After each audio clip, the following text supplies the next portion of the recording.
Explicit content is found in this episode, so listener discretion is advised. Welcome back to the True Crime Fan Club podcast. I'm your host, Lainey. In most places, there is no statute of limitation on murder, so charges can be brought against someone regardless of how old the crime was. Thankfully, this allows justice to be served, even when a killer might think they have escaped punishment. That is central to today's episode. Okay, on to the show.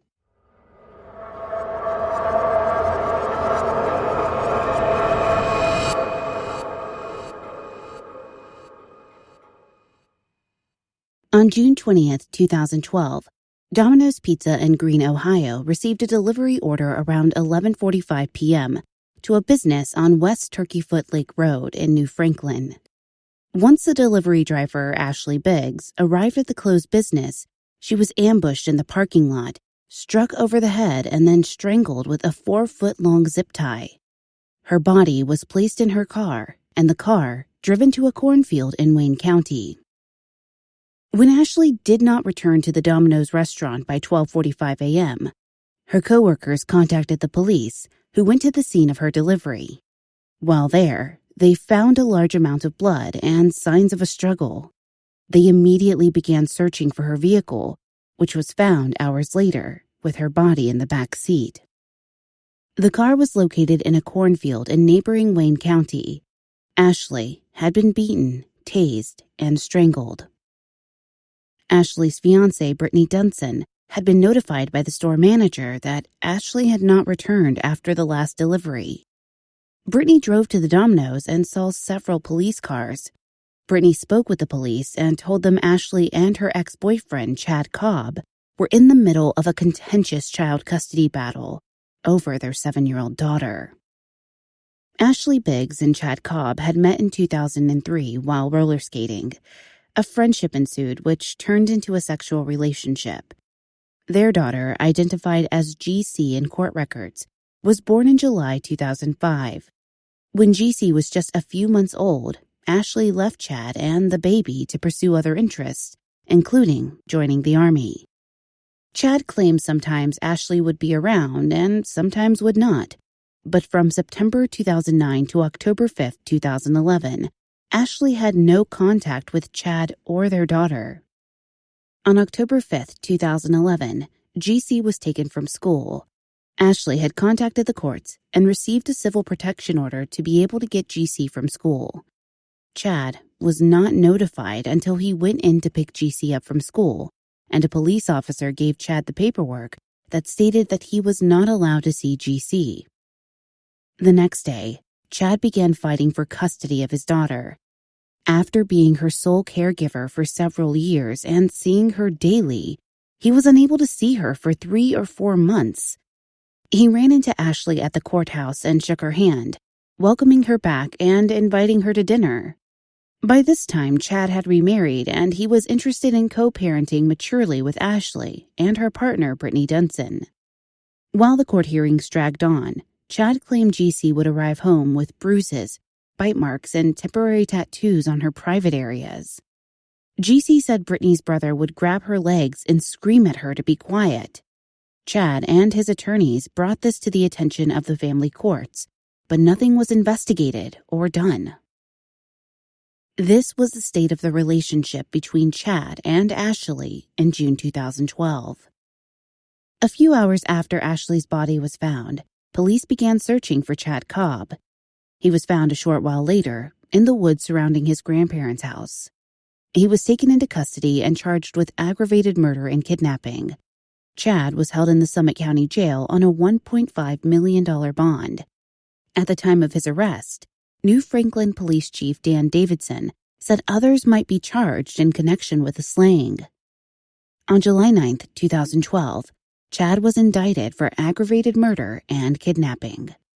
On August 15, 2012, the grand jury filed a supplemental indictment charging Chad Cobb with 3 counts of aggravated murder, each with 2 capital specifications and 1 count each of kidnapping, aggravated robbery, felonious assault, tampering with evidence, grand theft, abuse of a corpse, possessing criminal tools, and domestic violence.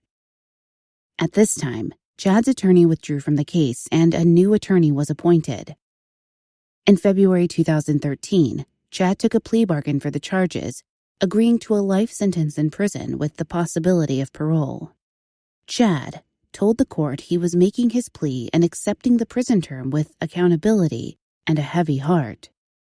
At the time of his sentencing, New Franklin police continued to investigate anyone who assisted him before or after the murder. In 2014, Chad filed an appeal of his sentence with the state of Ohio. He claimed the state could not convict him in Summit County because they had not proven the murder had occurred there. He also claimed he had ineffective counsel since his first attorney withdrew after the second grand jury indictments. He further contended his ineffective counsel because his attorney did not show up at a hearing. The court denied the appeal and upheld his sentence. Chad was seemingly set to become another guilty person who fades away into prison life. However, on November 11, 2019, Chad's ex-wife, Erica Stefanko, was arrested during a traffic stop at Eastern Road in State Route 585 in Wayne County. She was charged with aggravated murder, and kidnapping in the case of Ashley Biggs. She was held in Summit County Jail on $1 million bond. Even after Chad had been arrested and sentenced, the night of Ashley's death had been shrouded in mystery. The biggest mystery was who placed the pizza order that night. This was cleared up during Erica's trial. The morning Chad was arrested, Erica, Chad's wife at the time, had been in the couple's SUV, which was hidden behind the detached garage on his grandparents' property. The couple's children, including Chad's daughter with Ashley, were also in the vehicle. During Erica's trial held in November 2020, Chad Cobb testified from the Ohio Department of Rehabilitation and Correction. Judge Amy Corrigal-Jones ran a tight courtroom, particularly due to the COVID-19 pandemic. Jurors were spaced out, and the prosecuting and defense attorneys were confined to a podium or their desks. After each witness testified, or after each attorney finished at the podium, Judge Jones had her court superintendent Desiree sanitize the area. Additionally, during all recesses, the judge and Desiree both worked on sanitizing the courtroom, including the juror seats and areas. Incidentally, Judge Jones had sentenced Chad in 2012.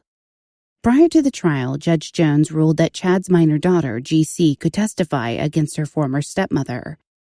Initially, GC requested that her testimony be done remotely, but in the end, GC testified in the courtroom. Erica's attorney argued GC should not be allowed to testify due to her young age at the time of the murder, but Assistant Prosecutor Felicia Easter said it was based on the age at the time of the testimony, not the crime. An attorney was assigned to Chad to advise him of his rights testifying against his ex-wife. The attorney was set up to ensure Chad did not incriminate himself and did not violate spousal privilege regarding his testimony where Erica was concerned. Judge Jones ruled that phone calls made while Chad was in jail and prison would be admissible due to the fact that all parties on the phone are advised the call could be recorded. The recording acts as a third party. Judge Jones further ruled that conversations between Chad and Erica in person with no other witnesses were protected under spousal privilege.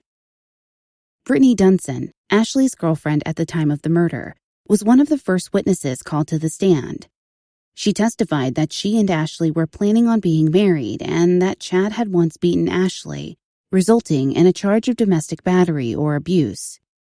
She recounted taking GC out of school on October 5, 2011, and said GC was happy to see her mom. Brittney alleged that Chad was abusive towards GC. Brittney said Erica had emailed Ashley before, threatening her, and had once followed them after they picked GC up from school. This chase allegedly occurred the first time GC was picked up from school. Brittney remembered one of the threats specifically, that Erica said she would rip off Ashley's head and shove it up her butt. Brittney recounted happy memories with Ashley and GC, such as riding scooters, drawing with chalk, and going to the park. Cindy Cobb, Chad's mother, testified against Erica. She had an audio recording of a conversation between herself and Erica, made approximately 4 years before. Erica had come to Cindy's house, and Cindy decided to try to get as much on tape as possible. The audio is very difficult to understand, but some parts do stand out. Erica admitted to Cindy that she took out her frustration at Chad on GC. She also said the custody battle was difficult, particularly the no-contact order that had been in place initially. Erica told GC, "Don't love your dad so much." About the murder, Erica said to Cindy that if everything had been told as it happened, they would both be in prison right now. Erica admitted to Cindy that Chad had developed a plan, and she agreed to it. Allegedly, Chad said he was going to keep Ashley's skull as a trophy. Erica said it took the two of them to carry it out and that Chad didn't force her. She said, "He didn't have a gun to my head." Erica also said, "Do I feel bad about what happened to her? Not really. Do I feel bad about what happened to everyone else? Absolutely. I would take it back if I could." Cindy blamed the court system for granting temporary custody to Ashley. They agreed that the real tipping point for Chad about Ashley were the long, ongoing hearings. Erica said Chad was concerned, knowing what she would become if they had her. Erica claimed that GC was picking up Ashley's shit, as in her mannerisms and behaviors. When Ashley came and took GC, it all fell apart. On the recording, Erica said, "Chad was doing what I asked him to do." On day 2, Chad testified from the Ohio Department of Rehabilitation and Correction. He appeared in court via Zoom along with his attorney, who was in a separate location. Chad Cobb was ordered on July 31st, 2020 to give testimony. The judge reminded Chad and his attorney the juveniles in the case had to be referred to by their initials. Erica's attorney, Carrie O'Brien, objected for the record due to the fact that Chad was not physically present in the courtroom. Chad Cobb was born on January 28, 1982 in Oklahoma. He lived in Enid, Oklahoma for the first 9 or 10 years of his life. Then his family moved to Easton, Ohio. Chad and his parents lived in the country outside of Easton, and he was an only child. Chad graduated from Doylestown High School and enlisted in the Marines after graduating. Chad left the military after 6 months, stating it wasn't for me. He became a laborer and a mechanic, and in 2004 began working for a telecommunications company by answering an ad in a newspaper. This turned out to be fortuitous because he learned a trade at his new job and eventually opened his own cable company. At one time, he had 12 or 13 employees working for him. He specialized in telecommunication maintenance and aerial construction. His childhood neighbor and lifelong friend, Mike Stefanko, worked for him for quite a while.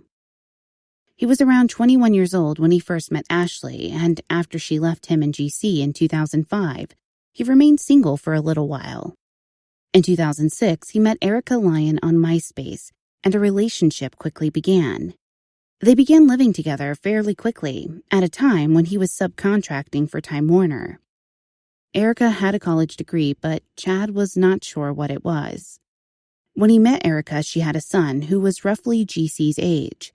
The couple also had their own children, a daughter, FC, in 2009, before they married, then a son, Casey, after they married. Chad testified he believed they were married in 2010, but he could not really recall. When they were married, Erica stepped in as a mother to GC, although the prosecutor and Chad both alluded to this being less than ideal or a rosy situation. Chad testified that on June 20th, 2002, he was setting up for a job. Early that evening, he was at home with Erica and the kids, and then Erica and the 2 male children left. Shortly after Erica left, she called the house and then Chad left with their daughters. He was driving his work pickup, and Erica was in their black Lincoln Navigator. Chad drove to Mitco, a trucking company where his father worked. The company was closed for the night, and no one was there as Chad pulled into the parking lot. Erica pulled in a short while later, and Chad and the children got into the Lincoln. Erica drove to Akron, past Ashley's place of employment, a Domino's Pizza at Portage Lakes Plaza. As she drove past, Erica pointed out Ashley's vehicle before continuing onto State Route 619. As she drove past, Erica pointed out Ashley's vehicle before continuing onto State Route 619. Erica pulled into an unfamiliar parking lot that was about a mile from Chad's grandparents' house. His grandparents lived on Rex Lake Road. Erica pulled to the back of the lot and Chad got out of the Navigator.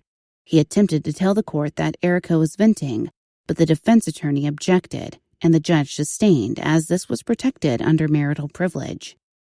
Chad walked to a tree at the east side of the lot and just paced. Erica eventually joined him and they had a conversation. Then Erica went back to the Lincoln and made a phone call. Chad could only hear bits and pieces of the call. He heard her say someone else's name like Jennifer or Katie and ordered a pizza. He testified that this struck him as bizarre because she ordered a half pepperoni, half mushroom pizza. The prosecutor asked Chad if he handed Erica a phone, and Chad said he didn't know what phone she was using because they had several at their house for their employees to use. The prosecutor specified, emphasizing, "But did you hand her a phone?" Chad finally said no. After Erica ordered the pizza, she drove off, leaving Chad in the parking lot alone and without a ride. A short while later, Ashley showed up with the pizza. She was driving her car without Domino's markings. The prosecutor asked Chad, "So you were waiting for Ashley?" Chad replied, "Sir, I wasn't necessarily waiting for Ashley. I was stuck there." The prosecutor wanted to know if Chad had engaged Ashley at some point in time or place in that parking lot, and where she had parked. The prosecutor wanted to know if Chad had engaged Ashley at some point in time or place in that parking lot and where she had parked. She had initially parked close to where Erica had been parked. Chad had been on the other side of the parking lot, but when he saw her pull in and turn around, he walked towards the car and made himself known. Chad was asked how Ashley reacted to him when she saw him. Chad said she was worked up and she wasn't too happy to see him there. In response to a question the prosecutor asked, Chad said he had no intention of buying a pizza that night until Erica had ordered it, and had no idea one was even being ordered. The prosecutor then asked, "Is it fair to say that Ashley did not leave that parking lot alive that night?"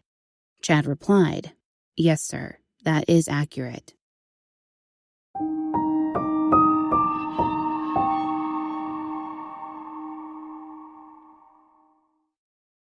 Today's episode is brought to you by Beekeepers Naturals. Beekeepers is on a mission to reinvent your medicine cabinet with clean remedies that actually work. You and your family deserve to feel your best all day, every day, which is why Beekeepers Naturals creates clean, science-backed remedies that naturally support your daily health. Like Bee Soothe Cough Syrup, the truly clean cough syrup that helps you get back on your feet. I try as much as possible to keep my voice healthy by using Bee Soothe for throat and immunity support, and the flavor is so much better than your standard cough syrup. It's naturally powered by nature's most powerful immune supporters: pure buckwheat honey, elderberry, chaga mushroom, bee propolis, and olive leaf extract. But Bee Soothe Cough Syrup isn't the only Beekeepers product I love.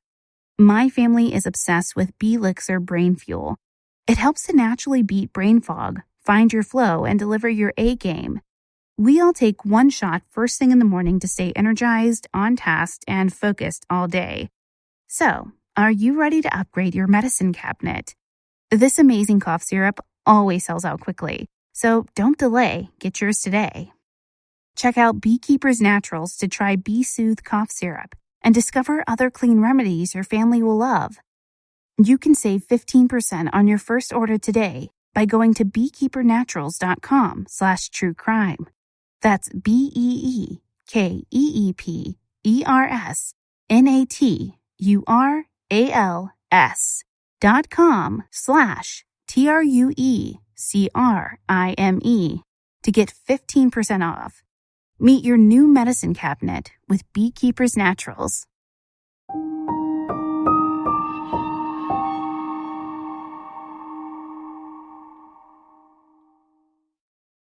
Chad described what he was wearing: work clothes with his work taste on him, and a work knife. He called Erica, who came back to pick him up. Chad then put Ashley's body in the back seat of her car. She had a zip tie around her neck. The prosecutor asked Chad how he managed to get her in the back seat of the car, and Chad said since she was hefty and strong, it was difficult getting her in the car. He said he just had to get her in the car and leave. After he got her in the car, he left and drove about a half hour to a bridge where he and Ashley used to hang out. Erica was following him in the Lincoln. The bridge was not far from his parents' property. Asked if he had sentimental reason for driving to the bridge, Chad said it was very difficult to explain, that it had been a very difficult night. Erica stayed at the bridge while Chad drove Ashley's car into a cornfield. He drove it as far as he could before he would have driven into Chippewa Creek or the tree line. Chad made an odd comment about driving to the bridge because he saw Erica's headlights and he just had to get away from her and wanted to get somewhere safe.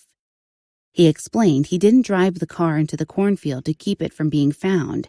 He drove it there to stay away from Erica for a while. Once he parked the car, Chad got out and started walking. He said he could see the headlights of the Lincoln and, having nowhere else to go, walked to Erica's car. Once he got in the Lincoln, they drove back to their home on Mount Eaton Road. Chad had blood on him, so he undressed in the backyard by the Lincoln, then went inside to take a shower. When he got out of the shower, he, Erica, and their children, aged 2 months, 2.5 years, and 2 children aged 6, went back to Akron to clean up the scene of the crime. Chad said they were also going to go back for Ashley's phone. They had cleaning supplies in the Lincoln, put there by Erica and Chad. Chad's truck was still at his father's place of employment. When they got to the scene of the crime, law enforcement were already there, so they drove to his grandparents' residence instead. Erica and Chad sat in the vehicle for about half an hour, then saw another police car drive past, so they drove behind his grandparents' barn.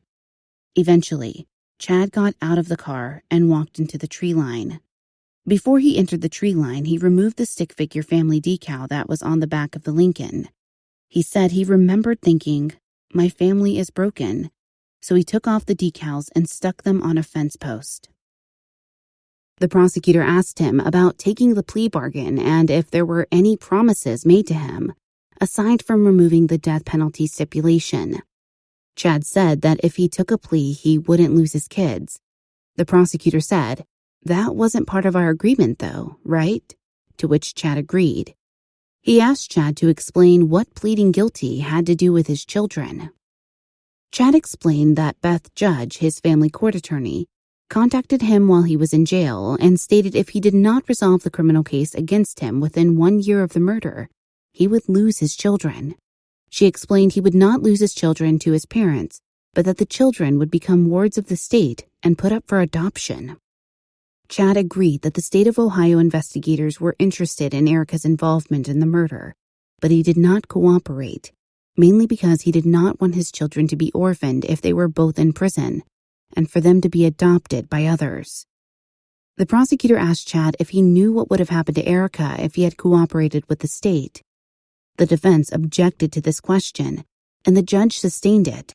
However, the prosecutor asked if he could approach the bench, and when he went back to the podium, he asked, "Mr. Cobb, what do you think would have happened if you had cooperated with the state?" Chad replied he had no idea, because he still could not understand how they had both been taken to jail after Ashley's murder, but Erica walked out of there the same day. The prosecutor asked about phone calls that had been made while they were sitting in the Lincoln, behind his grandparents' barn. Chad said his friend and employee Mike Stefanko had been called because Erica needed her medication. They could not reach Mike initially, so Chad called his parents to go and get Mike. This question led into the relationship between Erica and Mike, which apparently began after Chad was arrested and before he took the plea bargain. He said she was pregnant when he took the plea, and so he became aware of the relationship between the two of them. After that, he pressed for a divorce, which was finalized in late 2013 or early 2014. After the divorce, Detective Hitchings, lead investigator in the case, visited Chad in prison to ask about Erica's involvement in the murder. At that time, Chad told the detective he was not trying to be rude, but before he cooperated, he should probably talk to an attorney. Detective Hitchings left, and it was quite some time before the two spoke again. In 2017, Chad wrote Detective Hitchings a letter because Erica was not allowing Chad's parents to see their two children any longer. Chad's parents would bring them to the prison to see him whenever they had them, but Erica eventually stopped letting the grandparents see them. This was around the same time that Cindy recorded the conversation between her and Erica. During the divorce proceedings, Chad and Erica had several phone conversations regarding the marital assets, particularly Chad's tools, which he wanted to go to his dad. However, Mike kept the tools. The state asked if he used this as leverage against Erica by saying, "If you don't give my dad these tools, I'm going to tell the state about your involvement." Chad said he did not use that as leverage. Chad testified that Erica expressed concern several times about Chad turning her in. He would urge her to do the right thing, but she would give him blowback. When asked why he wanted her to turn herself in, he said, "Because I think it's the right thing to do." After a few more questions concerning the residence Chad and Erica once shared, that she now shares with Mike Stefanko, the prosecutor rested for the day, and the judge warned Chad not to discuss his testimony with anyone. Chad's cross-examination by the defense was conducted on day 3 of the trial, due to the limitations in place by the Ohio Department of Rehabilitation and Corrections. The defense attorney began by asking Chad about the custody battle between himself and Ashley. He asked if Ashley left Chad and GC 2 years after she was born. Chad corrected the attorney and said that Ashley had actually left them the first time when GC was about 6 months old. In 2007, Chad was officially granted permanent custody. After numerous questions establishing the custody battle and when the first court case was, the defense attorney asked Chad if he had placed a tracking device on Ashley's car in May 2012. Chad responded no. Then the defense attorney asked if he knew anyone close to him who had purchased a tracking device that was put on Ashley's car. Chad once again responded no. The defense attorney moved on to Chad's plea of guilty for the charges against him and asked if anyone else had been indicted along with him. Chad said no. The defense attorney then addressed the fact that Chad filed an appeal even though he admitted responsibility. The attorney asked, "You decided to take the plea agreement, whereby you did not face the death penalty, correct?" Chad argued that this was not entirely accurate and eventually was able to explain that he pleaded guilty so that he did not lose his children.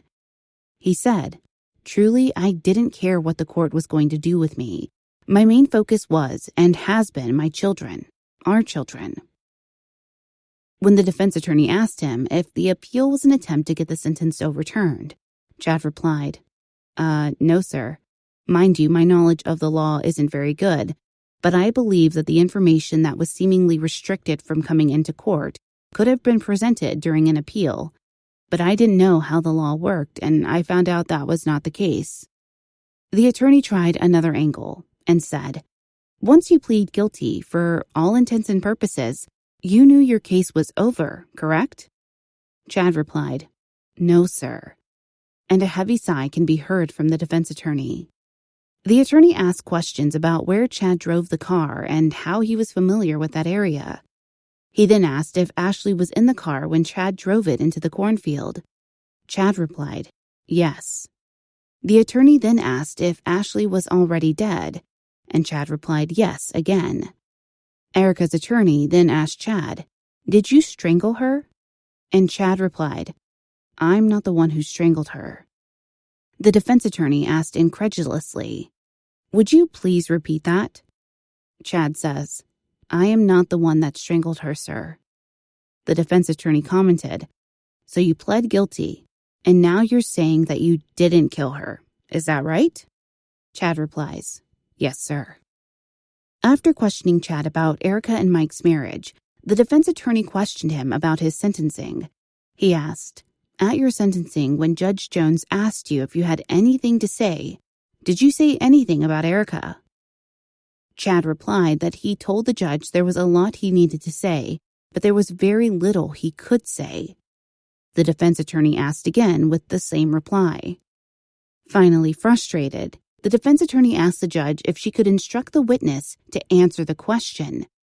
If you want to ask him directly, did he reference a name? You can do that and we can see what his answer is. When Chad was asked if he specifically mentioned Erica during his sentencing, Chad said, no. The defense attorney continued to point out that Chad had not mentioned Erica prior to 2020, either at his sentencing or when Detective Hitchings had visited him in prison. He finished up by asking if Mary Brinkham had put money in his commissary account, and Chad said he did not recall if she had or not. The attorney pointed out they had testimony that morning where she said she had, but Chad stated she might have, he just did not recall it. When the prosecutor resumed direct examination of Chad, he tried to poke holes in the defense's questioning. He asked Chad why he had not mentioned Erica at the 2013 sentencing. Chad said he was afraid of something happening to his children because of threats that had been made in the past. Chad explained he had told one of his attorneys about Erica's involvement back in 2012, but this was the attorney who said that Chad needed to resolve the case or lose his kids. After some questions about his business and how Erica and Mike had sold off most of his equipment, the prosecutor finished with Chad Cobb, and Chad's session was ended. The next witness was GC, Chad's minor daughter. She was questioned about various aspects of her relationships with her mother and her stepmother. GC testified that she had very few memories of her mother or of any contentious court battles. She stated that she had some good memories of Erica, but they were mostly bad because Erica was mean to her. Erica didn't want her to have a close relationship with her father. GC wisely said she was jealous. GC said she was close with her dad and missed him. She then testified she remembered a phone call Erica had made to order a pizza. She said she remembered Erica didn't give her own name, but could not remember what name Erica had said. She said the next thing she remembered, she woke up in the car at her great-grandmother's house.